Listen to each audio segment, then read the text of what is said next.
मोदीजींच्या digital India मोहिमेचा एक भाग म्हणून आपण भारताच्या इतिहासातील पहिली डिजिटल जनगणना करत आहोत. आता तुमची माहिती तुमच्या वेळेनुसार आणि तुमच्याच मोबाईलवरून देणं शक्य झालंय. तुम्ही स्वतः ही माहिती घरबसल्या कशी भरू शकताय, चला पाहूयात. सर्वात आधी तुम्हाला जनगणनेच्या se.census.government.in या अधिकृत पोर्टलवर जायचं आहे. सुरुवातीला तुमचं राज्य सिलेक्ट करायचं आहे. त्यानंतर कॅप्चा टाकून व्हेरीफाय करून घ्यायचं आहे.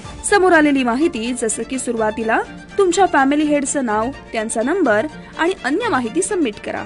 हे झाल्यावर तुम्हाला एक OTP येईल. तो टाकून व्हेरीफाय करून घ्या. त्यानंतर तुमच्या कुटुंबातील सदस्यांची माहिती, त्यांचं शिक्षण, घर आणि व्यवसाय याबद्दलची साधी प्रश्नोत्तरे विचारली जातील, ती काळजीपूर्वक भरा. माहिती भरून झाल्यावर तुम्हाला स्क्रीनवर SEID येईल. त्याचा स्क्रीनशॉट काढून ठेवा. जेव्हा जनगणना कर्मचारी तुमच्या घरी येतील तेव्हा तुम्हाला पुन्हा कोणतीही माहिती सांगायची गरज नाही. फक्त हा नंबर त्यांना दाखवा, तुमचं काम संपेल. या डिजिटल पद्धतीमुळे चुकांना थारा होणार नाही आणि तुमची वैयक्तिक माहिती पूर्णपणे सुरक्षित राहील. चला, आपण सगळे मिळून या डिजिटल क्रांतीचे भागीदार होऊया. आजच आपली आणि आपल्या कुटुंबाची माहिती नोंदवून घेऊया. तुमचा एक छोटासा सहभाग देशाच्या मोठ्या विकासाला गती देणार आहे.